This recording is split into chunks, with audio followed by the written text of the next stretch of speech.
by Candid Dusting Powder.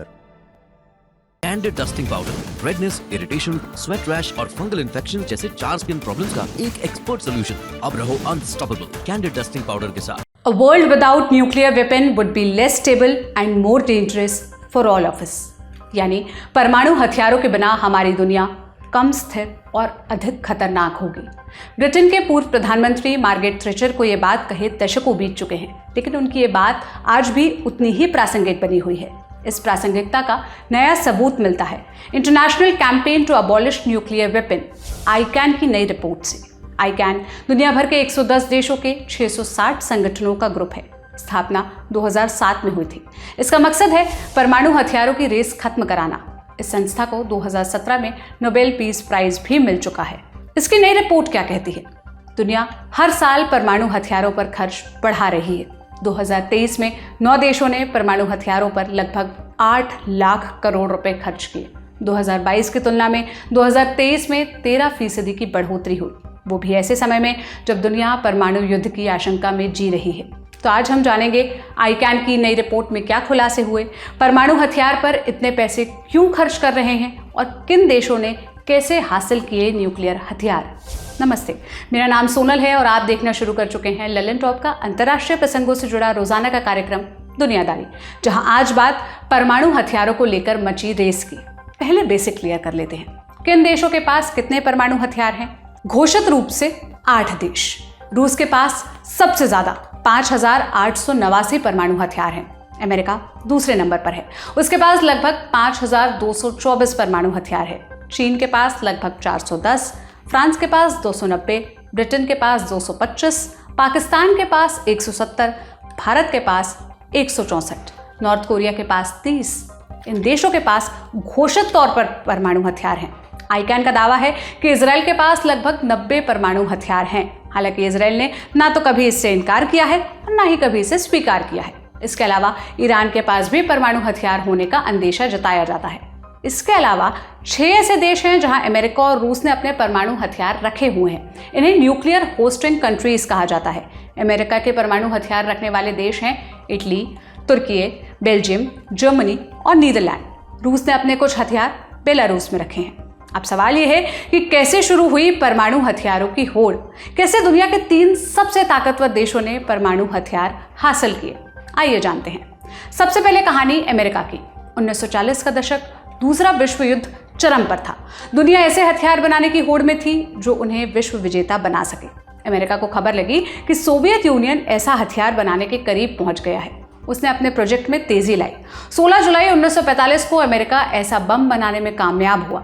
उसने new Mexico में पहला सफल परमाणु परीक्षण किया। इस सफल परीक्षण ने महज 3 हफ्ते में ही दुनिया को पूरी तरह बदल दिया।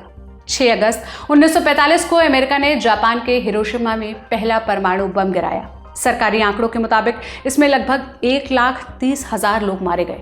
3 दिन बाद उसने नागासाकी पर बम गिराया। इसमें लगभग 74,000 लोग मारे गए और 75,000 के करीब गंभीर रूप से घायल हुए।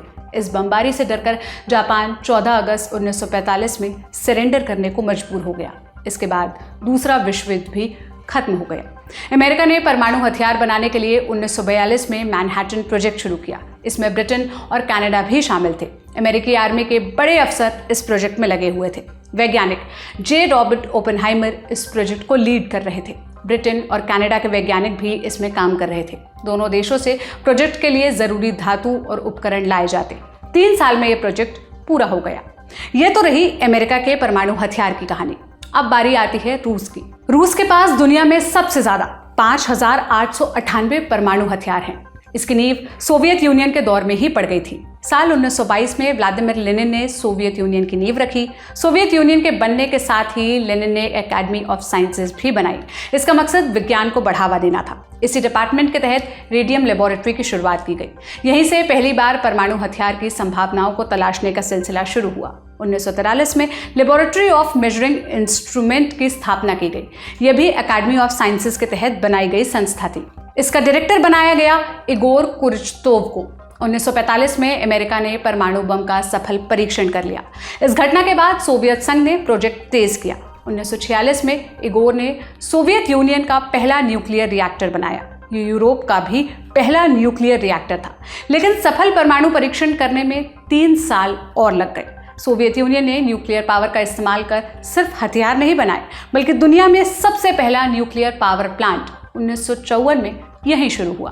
अब नंबर 3 पर आता है चीन। 1939 में चीन में कम्युनिस्ट क्रांति हुई। माओ जेडोंग ने सिविल वॉर में जीत हासिल की और पीपल्स रिपब्लिक ऑफ चाइना की नींव रखी।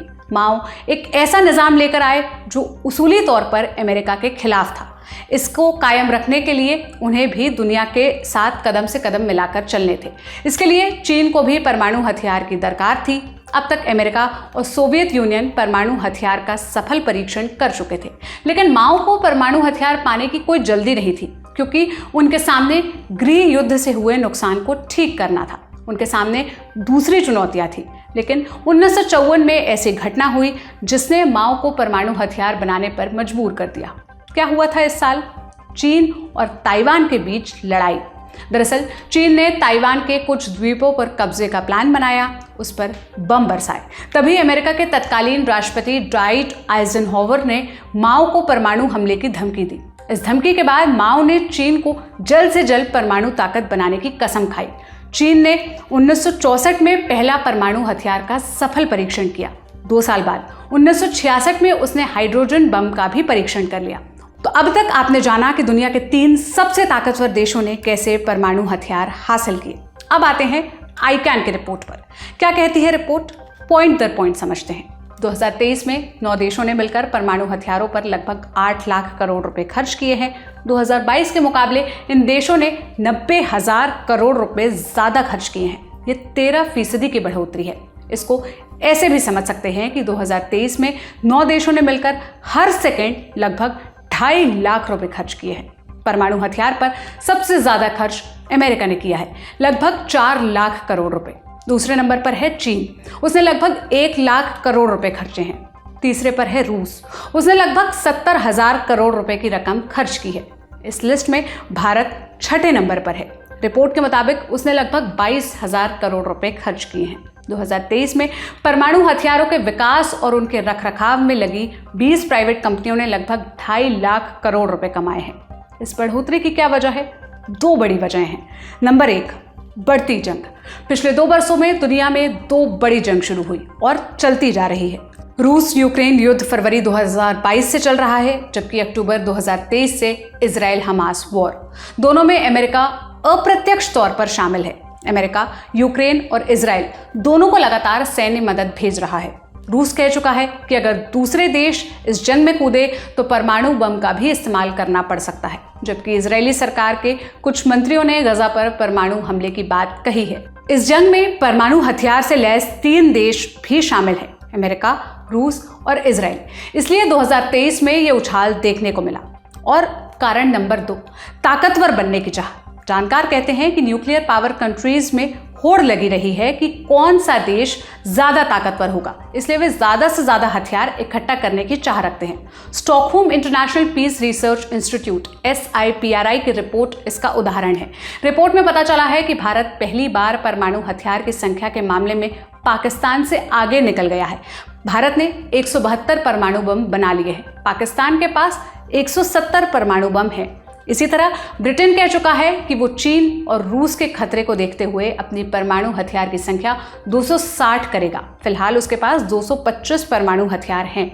इस विषय को और विस्तार से समझने के लिए हमने Manohar Parrikar institute for defence studies and analysis में associate fellow doctor Swasti Rao से बात की। हमने उनसे पूछा, international campaign to abolish nuclear weapons यानी आईकैन की रिपोर्ट बताती है कि 2023 में दुनिया ने परमाणु हथियारों पर 7.5 लाख रुपए से भी ज्यादा खर्च किए हैं। 2023 में ये बढ़ोतरी 13% थी। परमाणु हथियारों की रेस क्यों बढ़ रही है? आईकैन की रिपोर्ट को कैसे देखा जाना चाहिए? तो देखिए, सबसे पहले जो परमाणु हथियारों की रेस बढ़ रही है वो कहीं ना कहीं ये दिखाता है कि इन जनरल दुनिया में मिलिटराइजेशन बढ़ रहा है ना, क्योंकि nuclear weapons are also kind of weapons. ये तो पहला ट्रेंड हमें पता चलता है। जो दूसरी चीज इससे पता चलती है वो ये कि नॉन प्रोलिफरेशन जो रेजीम है वो बहुत अच्छी तरह काम नहीं कर रही है। नॉन प्रोलिफरेशन रजीम का जो क्या पर्पस था, ऑब्जेक्टिव क्या था? नॉन प्रोलिफरेशन रजीम का जो पर्पस था कि जो न्यूक्लियर टेक्नोलॉजी है या यूरेनियम एनरिचमेंट है, इसको हम प्रोलिफरेट नहीं होने देंगे। और प्रोलिफरेशन माने इसको फैलने नहीं देंगे। लेकिन अगर आपने पीछे के कुछ डेकेड्स में देखा तो बहुत सारे ऐसे प्लेयर्स, जैसे ईरान का एक सबसे बड़ा इसमें जो एग्जांपल दिया जाता है कि नॉन प्रोलिफरेशन के बावजूद और ये सारे तमाम जो वॉच डॉग्स बैठे हैं उनके बावजूद आप देख रहे हैं कि कैसे यूरेनियम एनरिचमेंट की जब बात आती है तो हम रोक नहीं पाते ईरान को। मतलब जो वेस्टर्न जो देश हैं जिन्होंने इस पे प्रतिबंध लगाए हैं। तो इसको ये डेंजरस है, क्योंकि एक तरफ बाकी जो वॉर्स हो रही हैं वो कहीं ना कहीं ये भी इंगित करती हैं कि अगर यूक्रेन के पास आज के डेट में न्यूक्लियर वेपन्स होते तो शायद रशिया यूक्रेन के ऊपर एक फुल फ्लेजेड इन्वेजन या अटैक नहीं करता। तो छोटे देशों के पास जो उस तरह से बहुत बड़े मिलिट्री प्लेयर्स नहीं है, उनके पास कहीं ना कहीं एक ये भी बात बार बार रीअफर्म हो रही है कि न्यूक्लियर वेपन ही शायद आपको बचा पाएंगे एक बड़े अटैक से। तो ये इन तीनों ही लेवल्स पे, जैसे मैंने आपसे पहला फैक्टर बताया, जो पूरा ग्लोबल मिलिटराइजेशन का जो उसमें बढ़ोतरी हुई है जनरली, उसको रिफ्लेक्ट करता है। दूसरा, न्यूक्लियर जो नॉन प्रोलिफरेशन रिजीम है उसके लिमिटेशंस को दिखाता है। और तीसरा, कहीं ना कहीं जो रशिया यूक्रेन का युद्ध है उससे भी हमें ये रियफर्म होता दिखता है कि छोटे स्टेट्स को ये थ्योरी और भी ज्यादा अट्रैक्टिव लगती है कि only nuclear weapons can actually save you from a big attack. Report में यह भी बताया गया कि परमाणु हथियारों पर सबसे ज्यादा पैसा अमेरिका खर्च कर रहा है, दूसरे नंबर पर चीन और तीसरे पर रूस है। ये तीनों देश यूएन सिक्योरिटी काउंसिल की स्थायी सदस्य भी हैं। 2022 में यूएनएससी ने जॉइंट स्टेटमेंट जारी कर कहा था कि परमाणु युद्ध कोई जीत नहीं सकता, इसलिए ऐसी कोई लड़ाई नहीं लड़ी जानी चाहिए। इससे पहले परमाणु अप्रसार संधि एनपीटी के जरिए परमाणु हथियारों की रेस रोकने की कोशिश भी हुई थी। इसके बावजूद लगातार पैसे खर्च किए जा रहे हैं। इस खर्च की वजह क्या है? क्या ये देश अपनी सुरक्षा को लेकर आश्वस्त नहीं है या ये सुपर पावर बनने की लालच में किए जा रहे हैं? In general there is more militarisation in the world today, ठीक है। और आपको ध्यान है कि जब दुनिया में जो वैसा वक्त था जब सबसे ज्यादा न्यूक्लियर वेपन से एक तीसरे विश्व युद्ध का खतरा था, वो था जो शीत युद्ध का समय है, यानी कोल्ड वॉर का समय। और आपको पता है कि कोल्ड वॉर के जमाने में इस तरह के बहुत सारे ट्रीटीज भी साइन किए गए थे, जैसे आपको मालूम होगा स्टार्ट वगैरह करके, जो स्ट्रेटेजिक आर्म्स रिडक्शन को लेकर। जब दोनों जो सुपर पावर्स हैं उन्होंने ये डिसाइड किया था कि भाई इस तरह से दुनिया में खतरा बढ़ रहा है और अब हमको इसको कम करना है। और इसमें और बहुत सारे और भी पैरामीटर सेट किए गए थे कि दोनों जो पक्ष हैं वो एक दूसरे को इस बात से अपडेटेड रखेंगे कि कौन से तरीके की जो न्यूक्लियर टेक्नोलॉजी है या किस तरह के वेपन्स हैं। मतलब बेसिकली हम लोग दुनिया में एक नेट खतरे को कम करने के लिए, ठीक है, वो जमाना बहुत पहले चला गया। अब जब हम बात करते हैं आज के दौर की, और जो सवाल आपने मुझसे पूछा, तो उसमें चाइना भी एक बहुत बड़ा प्लेयर है। और एक और बात समझने की यह है कि देखिए, न्यूक्लियर वेपन्स में भी हम दो तरीके के न्यूक्लियर वेपन्स की बात करें। एक तो न्यूक्लियर टेक्नोलॉजी की बात होगी, कन्वेंशनल वेपन्स हैं उसके हम कितने मेगाटन लोड की बात कर रहे हैं। तो उसमें जो हैवी न्यूक्लियर वेपन्स हैं हम उनकी बात कर रहे हैं, जो स्ट्रेटेजिक जो वेपन्स हैं उनके बारे में बात कर रहे हैं, जो इंटरकॉन्टिनेंटल बैलिस्टिक मिसाइल्स एक्सेट्रा इनके बारे में बात कर रहे हैं, जो न्यूक्लियर टिप्ड हो सकती हैं। और जो एक म्यूचुअली अश्योर्ड डिस्ट्रक्शन का जो क्लासिक एग्जांपल दिया जाता है कि अगर ऐसा युद्ध शुरू होता है तो फिर कोई नहीं बचेगा, क्योंकि स्ट्राइक और काउंटर स्ट्राइक में पूरी दुनिया ही खत्म हो जाएगी। या आप टैक्टिकल न्यूक्लियर वेपन्स की बात कर रहे हैं, तो टैक्टिकल न्यूक्लियर वेपन्स और जो स्ट्रेटेजिक वेपन्स है उनमें फर्क केवल उनके लोड का ही होता है कि कितने मेगाटन की बात हम कर रहे हैं। तो जो टैक्टिकल न्यूक्लियर वेपन्स हैं उनको भी बहुत बड़ी मात्रा में आप देख रहे हैं कि पिछले कुछ दिनों में उनका डेवलपमेंट हो रहा है। हालांकि अगर आप इसके बैलेंस को समझने की कोशिश करें तो टैक्टिकल न्यूक्लियर वेपन्स से आप जिस तरीके के डिस्ट्रक्शन को अंजाम देंगे, उस तरह के डिस्ट्रक्शन के लिए आपके पास ऑलरेडी कन्वेंशनल वेपन्स हैं। तो अल्टीमेटली आज के डेट में हमको एक तरीके का पैराडॉक्स दोबारा से दिखता है कि न्यूक्लियर वेपन्स को यूज करने की आपके पास ऐसी कौन सी सूरत होगी जिसमें आप न्यूक्लियर वेपन्स यूज करेंगे। यानी कि न्यूक्लियर वेपन्स का जो रियल पर्पस है वो डेटरेंस है। तो न्यूक्लियर वेपन्स केवल तभी तक कारगर होते हैं या काम आते हैं जब तक कि उनके वजह से एक धमकी बनी रहे, एक डर बना रहे।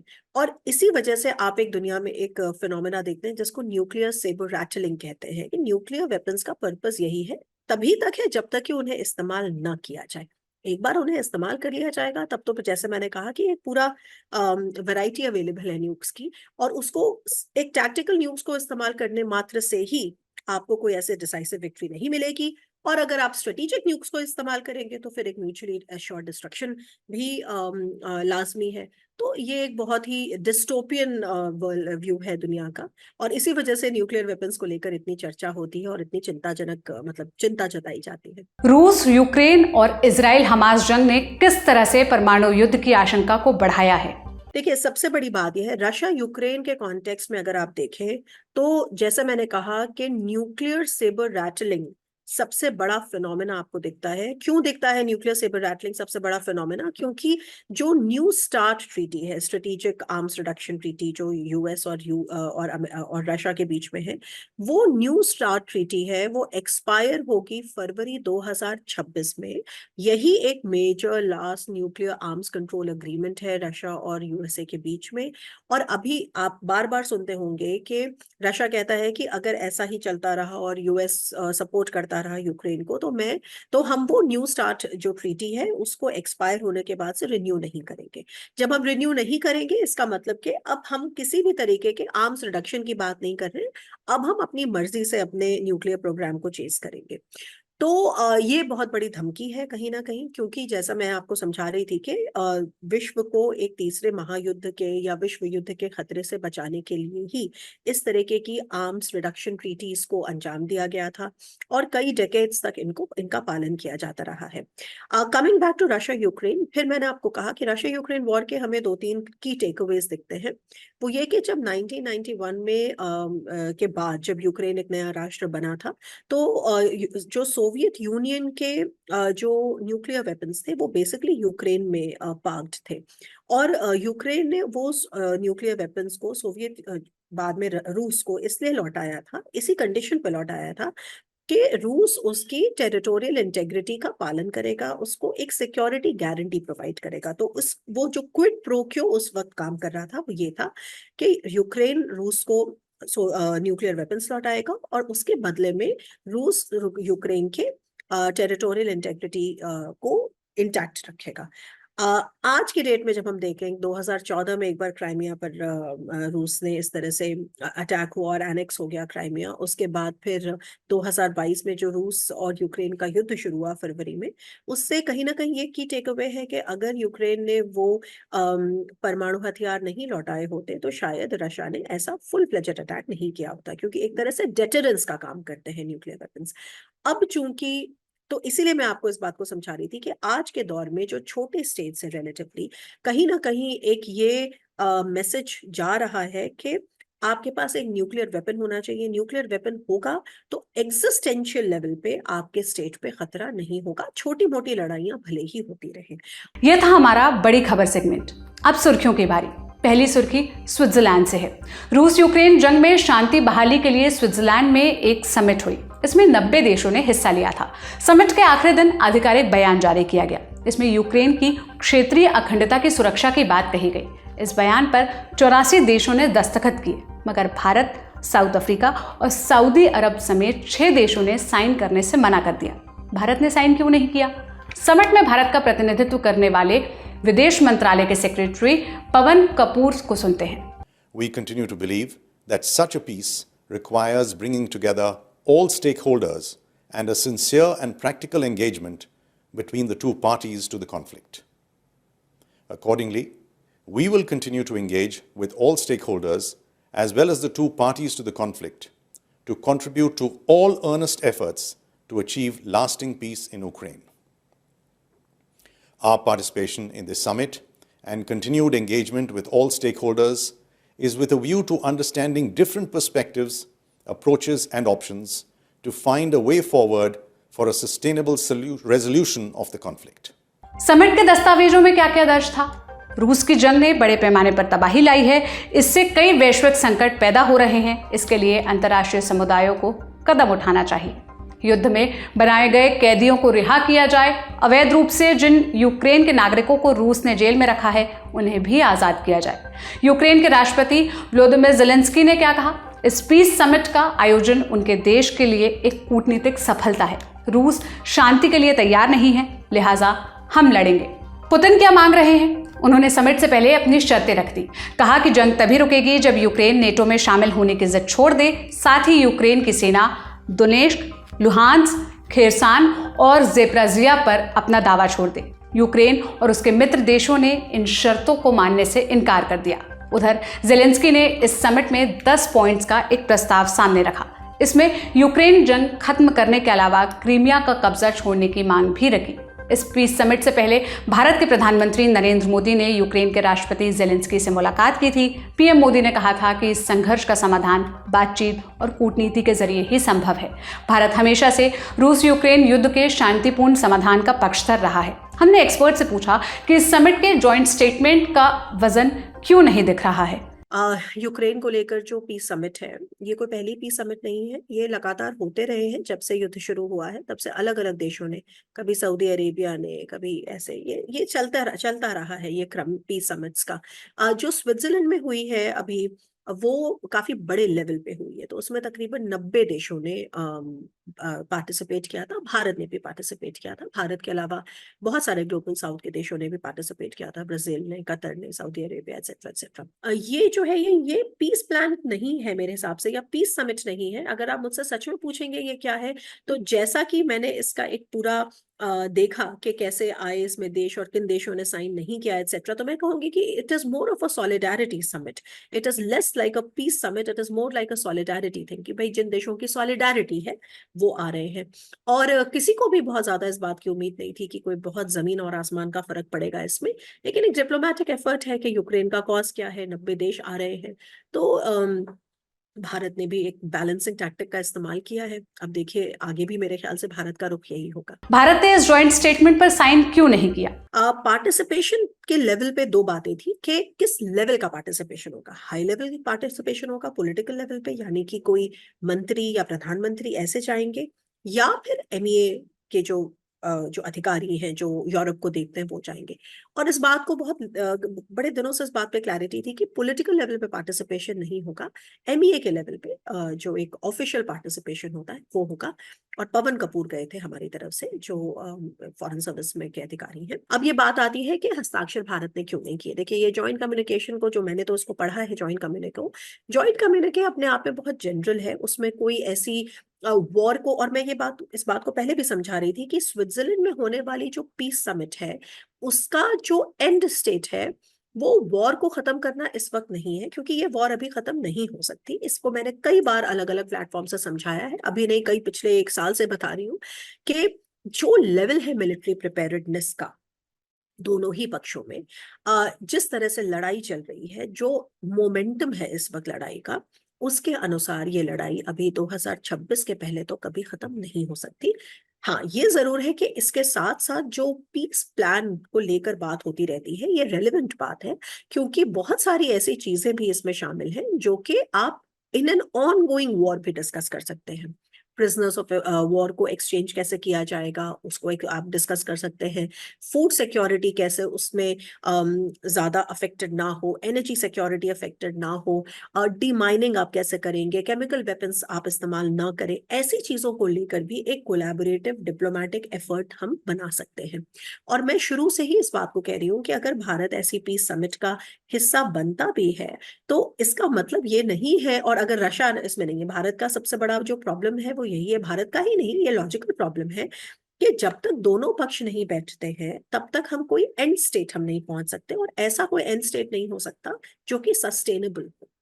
तो अगर आप मतलब ये ऑब्वियस सी बात है, तो वो बात तो बिल्कुल लॉजिकल है, लेकिन इसको देखने का नजरिया बदलने की थोड़ी जरूरत है। ये जो पीस समिट्स हैं, they are not meant to end the war.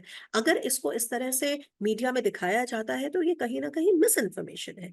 ये कहीं से भी, हाँ, वॉर खत्म हो जाए ये बहुत अच्छी बात है, लेकिन यूक्रेन जो प्रेसिडेंट जेलेंस्की के पीस प्लान है और जो प्रेसिडेंट पुतिन का जो प्लान है, प्रपोजल है, ये दोनों बातें बिल्कुल इनकमेंसुरेट हैं। प्रेसिडेंट पुतिन का कहना है कि जिन हिस्सों पर, यूक्रेन के जिन हिस्सों पर रशिया ने अटैक किया है, यूक्रेन उन हिस्सों को छोड़ दे और वो रशियन टेरिटरी मान ले। यूक्रेन का कहना है कि नहीं, हमारे जो 1991 का जो लीगल बॉर्डर्स है, रशिया उन हिस्सों को छोड़ दे, आज वॉर खत्म हो जाएगी। तो ये बातें बिल्कुल इनकमेंसुरेट है। ये खबर यहीं तक। अब दूसरी सुर्खी अमेरिका से है। 17 जून को अमेरिका के राष्ट्रीय सुरक्षा सलाहकार जैक सुलिवन भारत पहुंचे। उन्होंने भारत के राष्ट्रीय सुरक्षा सलाहकार अजीत डोभाल और विदेश मंत्री एस जयशंकर से मुलाकात की। वो प्रधानमंत्री नरेंद्र मोदी से भी मिल सकते हैं। सुलिवन सीधे स्विट्जरलैंड से आए हैं। वहां वो यूक्रेन पीस समिट में हिस्सा लेने गए थे। सुलिवन मोदी 3.0 में भारत के दौरे पर आने वाले अमेरिका के सबसे बड़े अधिकारी हैं। वो initiative on critical and emerging technology iCET की दूसरी मीटिंग में हिस्सा लेने के लिए आए हैं। इसकी शुरुआत 2022 में हुई थी। इसका मकसद तकनीक के क्षेत्र में सहयोग बढ़ाना है। सुलिवन का भारत दौरा एक और वजह से खास है। वो ऐसे समय में आए हैं जब एक दिन पहले ही निखिल गुप्ता को अमेरिका प्रत्यर्पित किया गया। निखिल गुप्ता पर खालिस्तानी आतंकी गुरपतवंत सिंह पन्नू की हत्या की साजिश रचने का आरोप है। पन्नू अमेरिका का नागरिक है। वहीं से भारत के खिलाफ भड़काऊ भाषण वो देता रहा है। यूएस जस्टिस डिपार्टमेंट के मुताबिक मई और जून 2023 में निखिल गुप्ता नामक भारतीय एजेंट ने अमेरिका में पन्नू की हत्या की सुपारी दी थी। जिसको सुपारी दी गई थी वो FBI का एजेंट था। इस बीच निखिल गुप्ता चेक रिपब्लिक पहुंचा। वहां अमेरिकी नागरिक की दरखास्त पर उसको अरेस्ट कर लिया गया। ये विवाद नवंबर 2023 में बाहर आया जब फाइनेंशियल टाइम्स ने रिपोर्ट पब्लिश की। रिपोर्ट आने के हफ्ते भर बाद न्यूयॉर्क के डिस्ट्रिक्ट कोर्ट में निखिल गुप्ता के खिलाफ मुकदमा दायर किया गया। उस पर हत्या की सुपारी देने और हत्या की साजिश रचने का आरोप लगाया गया। अमेरिका ने गुप्ता को प्रत्यर्पित करने के लिए चेक रिपब्लिक में अर्जी लगाई। इस मामले में भारत सरकार ने अपनी संलिप्तता से इनकार कर दिया। हालांकि जांच के लिए उच्च स्तरीय कमेटी जरूर बनाई। चेक रिपब्लिक में निखिल गुप्ता के प्रत्यर्पण का मामला निचली से संवैधानिक अदालत तक चला, मगर कोई राहत नहीं मिली। आखिरकार 14 जून को उसको अमेरिका भेज दिया गया। फिलहाल वो ब्रुकलिन की जेल में बंद है। उसको मैनहट्टन की अदालत में पेश किया जाएगा। आरोप साबित होने पर अधिकतम 20 साल की सजा हो सकती है। सुलिवन के साथ पन्नू मामले पर चर्चा की भी संभावना है। आज की तीसरी और अंतिम सुर्खी इजराइल से है। इजराइल के प्रधानमंत्री बेंजामिन नेतन्याहू ने वॉर कैबिनेट भंग कर दी है। ये भी कहा है कि अब कोई वॉर कैबिनेट नहीं बनाई जाएगी। ये कैबिनेट 11 अक्टूबर 2023 को बनी थी। वॉर कैबिनेट का गठन कोई नई बात नहीं है, हालांकि ये दुर्लभ जरूर है। विपक्ष को मिलाकर बनाई गई सरकार का सबसे बड़ा उदाहरण दूसरे विश्व युद्ध का है। ऐसे ब्रिटेन में हुआ। जर्मनी के हमले के बाद पहले नेविल चैम्बरलिन और बाद में विंस्टन चर्चिल ने वॉर कैबिनेट बनाई थी। उसमें विपक्षी नेताओं को भी शामिल किया गया था। इजराइल ने हमास के हमले के बाद वॉर कैबिनेट बनाने की पहल की थी। इरादा था हर धड़े के सपोर्ट से इमरजेंसी डिसीजंस लेना। वॉर कैबिनेट में 3 फुल टाइम मेंबर्स को रखा गया। प्रधानमंत्री बेंजामिन नेतन्याहू, रक्षा मंत्री योआव गलांत और ब्लू एंड व्हाइट पार्टी के बेनी गेंट्स वो विपक्ष से थे। एक और विपक्षी नेता गेदी एज़ेनकोत को भी वॉर कैबिनेट में शामिल किया गया था, हालांकि उन्हें बस ऑब्जर्वर का दर्जा मिला था। बाद में गेंट्स ने आरोप लगाया कि सरकार सही फैसला नहीं ले पा रही, उनके पास आगे का कोई प्लान नहीं है, जंग की दशा और दिशा तय नहीं है। जब उनकी बात नहीं सुनी गई तब उन्होंने इस्तीफे की धमकी दी। 9 जून को गेंट्स ने आधिकारिक तौर पर वॉर कैबिनेट छोड़ दी। उनके साथ गेदी भी निकल गए। दोनों के निकलते ही वॉर कैबिनेट में विपक्ष की हिस्सेदारी खत्म हो गई। अब प्रधानमंत्री नेतन्याहू ने वॉर कैबिनेट को ही पूरी तरह से भंग कर दिया है। अब जंग से जुड़े फैसले कहाँ लिए जाएंगे? इजरायली मीडिया में छपी रिपोर्ट्स के मुताबिक अधिकतर डिसीजन सिक्योरिटी कैबिनेट में लिए जाएंगे। ये 14 सदस्यों वाली बॉडी है। इसमें विपक्षी नेता नहीं है, लेकिन कट्टरपंथी नेता बेन ग्विर जरूर है। बेन ग्विर इजराइल के नेशनल सिक्योरिटी मिनिस्टर हैं। वो गजा को जड़ से मिटाने की बात करते हैं। कहा जा रहा है कि वॉर कैबिनेट भंग होने के बाद उनका उग्र रवैया बढ़ेगा। इससे जंग का स्वरूप और हिंसक हो सकता है। आज का दुनियादारी यहीं पर समाप्त होता है। जाते जाते एक ज़रूरी सूचना सुनते जाइए। आपका चहेता show guest in the news room 100 episodes पूरे कर रहा है। इस एपिसोड में हमारे मेहमान हैं मशहूर एक्टर नाना पाटेकर। आप कब देख सकते हैं? 22 जून 2024 को दोपहर 12 बजे ललन टॉप की ऐप पर देखिएगा और अपनी प्रतिक्रिया भी बताइएगा। देखते रहिए ललन टॉप। शुक्रिया।